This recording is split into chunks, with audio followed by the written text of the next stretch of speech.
भारत में भारत के जितने भी भारत के अंदर लोग रहते हैं, हम कई प्रकार की ऐसी परंपराओं का निर्वाह कर रहे हैं और करना भी चाहिए। कई प्रकार की हमारे यहाँ ऐसी परंपराएं हैं भारत के अंदर जो हमारे पूर्वज पिछली कई पीढ़ियों से उसका संचालन करते आ रहे हैं और करना भी चाहिए। मैं किसी भी परंपरा के विरोध में नहीं बोल रहा हूँ, मैं किसी भी परंपरा का विद्रोह नहीं कर रहा हूँ और मैं होता भी कौन हूँ कि परंपराओं का विद्रोह करूँ। लेकिन मैं उन लोगों का विरोध कर रहा हूँ, मैं उन लोगों का विपक्ष ले रहा हूँ जो किसी भी तरीके से, किसी भी एंगल से किसी भी परंपरा को निभाने के लिए सक्षम नहीं है, किंतु फिर भी वो लोग उस परंपरा को निभाते हैं। तो थोड़ा सा मुझे सोचने में आता है कि क्या कोई व्यक्ति किसी भी प्रकार की परंपरा को निभाने में सक्षम नहीं है, काबिल नहीं है, तो क्या उसे भी वह परंपरा निभानी चाहिए? मेरा विश्लेषण आज का ये है। लेकिन मेरे विश्लेषण को मैं शुरू करूं उसके पहले आप मेरी एक बात ध्यान से सुन लीजिए। मैं पुनः ये रिपीट कर रहा हूं कि समाज में नाना प्रकार की कई प्रकार की परंपराएं व्याप्त हैं और कोई भी व्यक्ति किसी भी प्रकार की परंपरा का पालन कर रहा है, मैं उसे मना नहीं कर रहा हूँ। मैं उसी व्यक्ति के विपक्ष में हूँ। मैं उसी व्यक्ति को यह बोलना चाहता हूँ कि यदि कोई व्यक्ति ऐसा है जो भारतीय समाज में निवास करता है और उसकी आर्थिक व्यवस्था या किसी भी प्रकार की व्यवस्था डगमगा रही है, जो समाज में व्याप्त परंपराओं का संचालन आगे नहीं कर सकता या कुछ समय तक नहीं कर सकता, तो उसे भी उस परंपरा का संचालन नहीं करना चाहिए। जैसे कि हमारे भारत जैसे विशाल देश में कई प्रकार की परंपराएं हैं भारतीय समाज के अंदर। जैसे कि कोई किसी की मृत्यु हो जाती है तो मृत्यु भोज है, मुंडन है, मान है, अभी जैसे श्राद्ध पक्ष चल रहा है तो श्राद्ध है। लेकिन क्या समाज के लिए, भारतीय समाज में रहने वाले समस्त व्यक्ति के लिए अपनी परंपराएं निभाना अनिवार्य है? ये मैं मानता हूँ। लेकिन क्या किसी व्यक्ति की यदि आर्थिक क्षमता ना हो या किसी प्रकार से भी वो सक्षम ना हो, तो क्या उस व्यक्ति को भी सब चीजें निभाना आवश्यक है? क्या किसी व्यक्ति के पास पर्याप्त धन की व्यवस्था ना होने के कारण उसको मृत्यु भोज कराना चाहिए? क्या किसी व्यक्ति के पास पर्याप्त धन की व्यवस्था ना होने के कारण श्राद्ध कराना चाहिए, मुंडन करवाना चाहिए, मान वगैरह के कार्यक्रम करवाना चाहिए? नहीं करवाना चाहिए। देखिए, यदि किसी व्यक्ति के पास में 10 रुपये रखे हैं और उसके समाज में, उसके परिवार में कोई भी परंपराएं का आगमन हुआ है, तो वो 10 रुपये के अंदर से 5 रुपये, ये उदाहरण दे रहा हूँ, 10 रुपये का मात्र एक उदाहरण है, वो 10 रुपये के व्यवस्था में से वो 5 रुपये खर्च कर सकता है। लेकिन मान लीजिए उसके पास ना तो 10 रुपये हैं, ना उसके पास 5 रुपये हैं, उसके पास कुछ नहीं है, वो पूरा रिक्त पड़ा है, ना उसके पास कहीं से आने की उम्मीद है। फिर भी वो समाज के दबाव में आकर, बड़े बुजुर्गों के दबाव में आकर, कई प्रकार की सामाजिक परंपराओं के दबाव में आकर, लोग क्या कहेंगे, जमाना क्या कहेगा, लोग जीने नहीं देंगे, इस प्रकार के कई प्रकार के दबाव में आकर यदि वो उन परंपराओं का निर्वाह करता है, कर्ज लेकर कोई काम करता है, तो मैं नहीं मानता हूँ कि वो सही है। इंसान को कोई भी कार्य ऐसी परंपराओं का निर्वाह कर्ज लेकर नहीं करना चाहिए। दूसरी बात, यदि व्यक्ति के पास कहीं से आमदनी का कोई स्रोत दिख रहा है, तो वो स्रोत भी इतना होना चाहिए कि जो हम परंपराओं का निर्वाह कर रहे हैं, जिन परंपराओं को हम पूरा करने जा रहे हैं, उन परंपराओं को पूरा करने के बाद आने वाली आमदनी को लेकर, जो आने वाली आमदनी है, हमारे पास मान लीजिए ना 10 रुपये हैं, ना 5 रुपये हैं, लेकिन हमें एक अंदाजा है कि हमारे पास इतनी फिक्स इनकम आ जाएगी।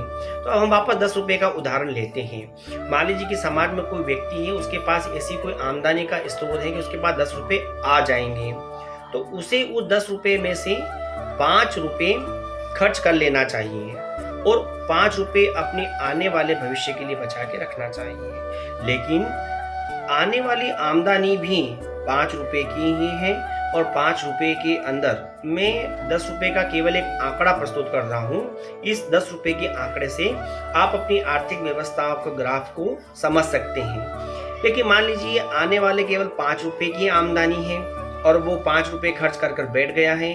अब मान लो कोई 5 रुपए की आमदनी आई, 5 रुपए में उसका कर्ज दे देगा, फिर वो जहाँ था वहीं पर रहेगा। इससे कई प्रकार की समस्याएं परिवार में पैदा होंगी, कई प्रकार की विचलताएं पैदा होंगी, घर बिल्कुल मतलब चित्रित वित्रित हो जाएगा, घर की सारी व्यवस्थाएं बिगड़ेगी।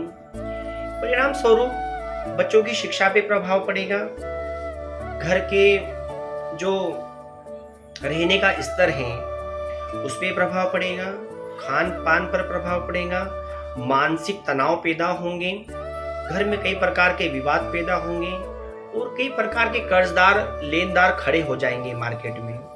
तो हमें ऐसा नहीं करना चाहिए। हमारे पास यदि कोई अच्छा एक चीज और भी है, इन परंपराओं का निर्वाह करने के अलावा समाज में कई प्रकार की, घर परिवार में कई प्रकार की समस्याएं भी चलती रहती हैं। जैसे कि मान लीजिए कोई आकस्मिक कोई बीमार हुआ, मान लीजिए कोई बीमार पड़ गया, किसी का इलाज करवाना है या किसी की कोई ऐसी समस्याएं, घर में कई प्रकार की आकस्मिक चीजें घर के अंदर हो जाती हैं, तो वो कर्ज अलग है, आने वाली इनकम भी खर्च हो गई, आने वाले घर का संचालन भी रुक गया, ठप सा रह गया, बच्चों की पढ़ाई खराब हो रही है, हम शिक्षा पर खर्च नहीं कर पा रहे हैं क्योंकि हम परंपराओं से घिरे हुए हैं, हमारे पास इतनी आमदनी भी नहीं है कि हम ये भी कर लें, वो भी कर लें, वो भी कर लें, वो भी कर लें, वो भी कर लें, सब कुछ बेहतर कर लें। ऐसी हमारे पास यदि व्यवस्था नहीं है तो हमें फिर पहले प्राथमिकता उन चीजों को देनी चाहिए जो सबसे ज्यादा जरूरी हैं।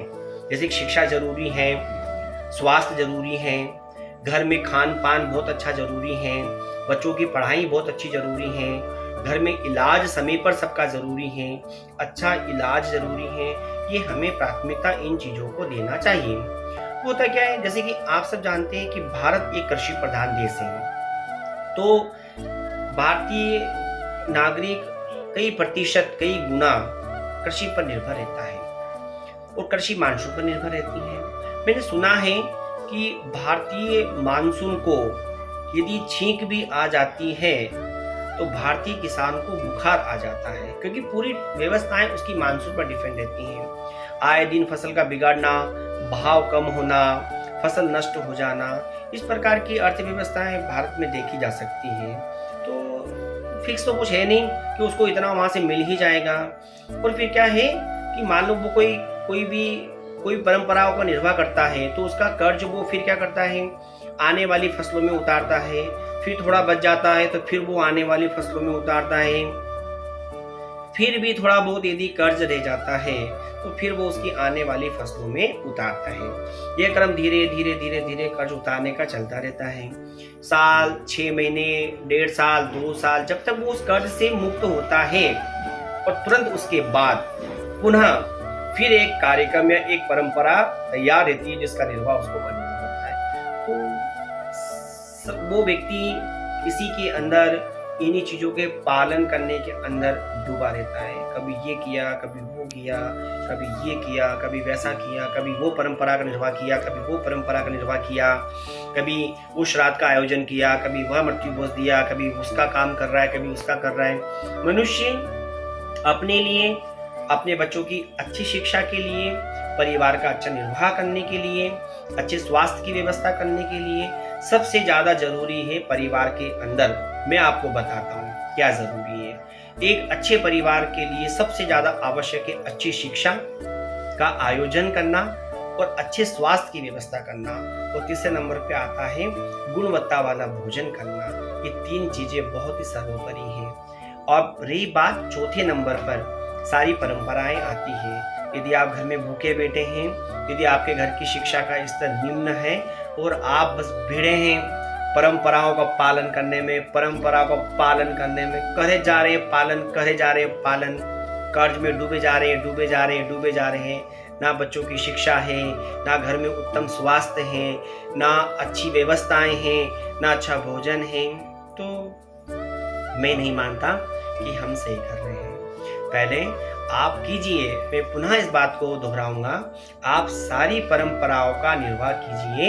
यदि आपके पास उत्तम व्यवस्था है तो, आपके पास अच्छी व्यवस्था है तो कर्ज लेकर मत कीजिए, कर्ज में मत डूबिए। वो कर्ज उतरता ही नहीं है, क्योंकि भारत के अधिकतम नागरिक अधिकतम लोग कृषि पर निर्भर हैं और कृषि का तो पूरा डिफेंसिव पूरा पूरा मतलब डिफेंड होना मानसून पर है और मानसून का कोई भरोसा नहीं है। तो कर्ज मत कीजिए, कोई भी काम कर्ज लेकर मत कीजिए। कर्ज लेकर भी करते हैं तो मैंने आपको समझा दिया है कि जो कर्ज आपने किया है उसको उतारने के लिए आपके पास इतनी व्यवस्था होनी चाहिए। मान लीजिए आपने 5 रुपए का कर्ज किया है तो आपके पास आने वाली आमदनी 10 रुपए की होना चाहिए। 5 रुपए आप कर्ज में दे दीजिए, 5 रुपए फिर भी आपके पास बचेंगे। लेकिन अधिकतर लोग ऐसा करते नहीं है। ना तो 10 रुपए बैलेंस है, ना 5 रुपए बैलेंस है, शून्य बैलेंस है। ना आने वाले 10 रुपए हैं, आने वाली इनकम भी 5 रुपए की है और 5 ही कर्जे में चल जाएगी और बस वापस। मैंने कई किसान भाइयों को देखा, मेरे कई लोग परिचित हैं, कई लोगों से मैं मिला, मैंने बहुत विश्लेषण किया। मैंने उनसे कहा कि इतनी फसल आती है, जाती कहाँ है? तो मुझे कई लोग बताते हैं कि सर कर्ज में चली जाती है पूरी की पूरी फसल बेचकर आते हैं, पैसे ज्यादा 24 घंटे पैसे दिखते हैं, उसके बाद खाली पैसे दिखते ही नहीं हैं। क्यों नहीं दिखते हैं पैसे? वो उसका लेना देना कर देते हैं, उसका लेना देना कर देते हैं, उसका कर्ज दे देते हैं, ये कर देते हैं। तो व्यवस्थाओं को ऐसा जमाइए, ऐसा बनाइए, एक अच्छा प्रबंध कीजिए परिवार को चलाने के लिए कि पैसा बचे। हम हमारी आमदनी का अधिक से अधिक खर्चा बच्चों की पढ़ाई पर करें, शिक्षा पर करें और अच्छे स्वास्थ्य के लिए करें, अच्छे परिवार के संचालन के लिए करें। रही बात समाज में फैली हुई ऐसी बातों का कि हमारे पूर्वज हमें अभिशाप देंगे, हमारे पूर्वज के लिए हम ये नहीं करेंगे तो वो श्राप देंगे, ऐसा मैं नहीं मानता हूँ कि ऐसा है। कोई भी पूर्वज या कोई भी माता पिता या कोई भी हमारे पुरानी पीढ़ी ये नहीं चाहेगी कि हम दुख उठाकर, तकलीफ उठाकर, कोई परेशानी कर्ज कर कर हम उनकी किसी परंपरा का निर्वाह करें। आपसे जो बने, जैसा बने, आपके पास नहीं है तो आप हाथ जोड़ लीजिए, फूल नहीं तो पखुड़ी प्रस्तुत कर दीजिए। पर कर्ज लेकर अनियमित तरीके से ऐसी कोई व्यवस्था करके उन कार्यक्रमों को, उन परंपराओं का निर्वाह मत कीजिए। भारतीय समाज का उत्थान नहीं होगा, उठेंगे नहीं। मालवा में विशेष करके मैं मालवा से संबंध रखता हूँ। मालवा में एक कहावत भी है कि भारतीय किसान की उठान नहीं भागती, मतलब उसकी वो उठता नहीं है कर्जे से। तो उसके पीछे बहुत सारी चीजें ये हैं। आए दिन कोई मामेरे है, मामेरा जानती है ना आप लोग, जैसे कि कोई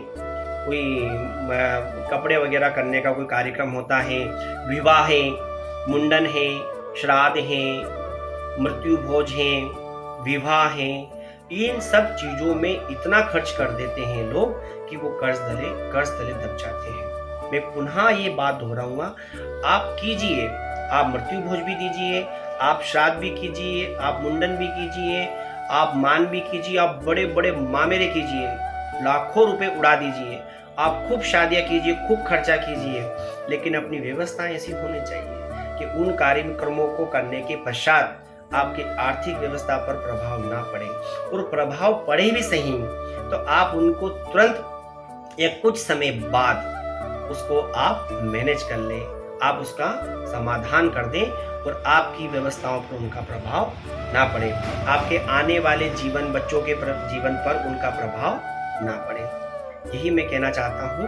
थोड़ा सा हमें इसके अंदर परिवर्तन करने की आवश्यकता है और मैं आपसे पुनः ये निवेदन करूंगा कि मैं ये नहीं कह रहा हूँ कि समाज में व्याप्त किसी भी परंपरा को आप बंद कर दीजिए। यदि आपकी क्षमता है, आप उस लायक हैं, भगवान ने, प्रभु ने आपको इस लायक बनाया है या आपके पास सारी व्यवस्थाएं व्याप्त हैं, तो आप कीजिए, आनंद से कीजिए, मुझे भी आमंत्रित कीजिए, मैं भी आऊँगा और साथ में बैठकर आनंद लेंगे और खूब आनंद लेंगे। आप कम खाइएगा, मैं ज़्यादा खाऊंगा, लेकिन कर्ज लेकर कोई काम करने की आवश्यकता नहीं। वो क्या कहेगा, वो क्या कहेगा, लोग क्या कहेंगे, समाज क्या कहेंगे, वो क्या कहेंगे, कोई कुछ नहीं कहता। वो कहते हैं, कहने दीजिए। आप अच्छी शिक्षा के साथ, अच्छे उद्देश्य के साथ, प्रबलता के साथ आगे बढ़िए। कर्ज करके कोई काम करने की आवश्यकता आपको नहीं है। धन्यवाद।